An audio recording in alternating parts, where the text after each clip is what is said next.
कर्नाटक की सियासत में इस वक्त एक बड़ी हलचल देखी जा रही है।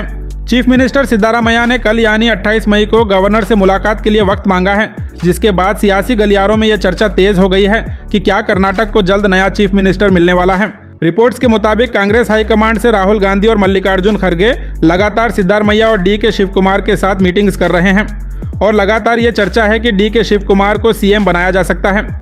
बताया जा रहा है कि 2023 असेंबली इलेक्शन के वक्त एक पावर शेयरिंग फॉर्मूला तय हुआ था, जिसमें सिद्धारमैया को पहले 2.5 साल चीफ मिनिस्टर और उसके बाद डी के शिव कुमार को सीएम बनाने का वादा किया गया था।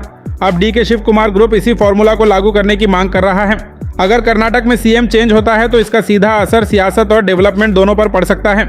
डी के शिव कुमार को एक स्ट्रॉन्ग ऑर्गेनाइजर और अग्रेसिव लीडर माना जाता है। अगर वो सीएम बनते हैं तो Bengaluru development, infrastructure projects, water schemes और इन्वेस्टमेंट प्लान्स में तेजी से काम होने का दावा किया जा रहा है। कांग्रेस को भी लगता है कि इससे साउथ कर्नाटका में पार्टी और मजबूत होगी, लेकिन दूसरी तरफ सिद्धारमैया को हटाने से बड़ा नुकसान भी हो सकता है।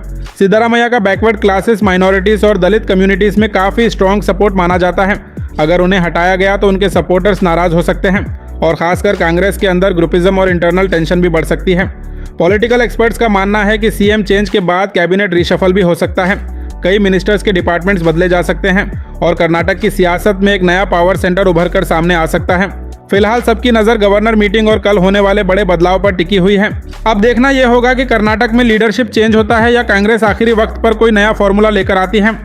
अल्ताइबा स्कूल गुलबर्गा का मशहूर इदारा, जहां qualified teachers, smart classes, library, science और स्पोर्ट्स ग्राउंड के साथ दीन और दुनिया दोनों की बेहतरीन तालीम दी जाती है। LKG से 10th तक एडमिशन्स ओपन है। आज ही विजिट करें और अपने बच्चों का एडमिशन करवाएं।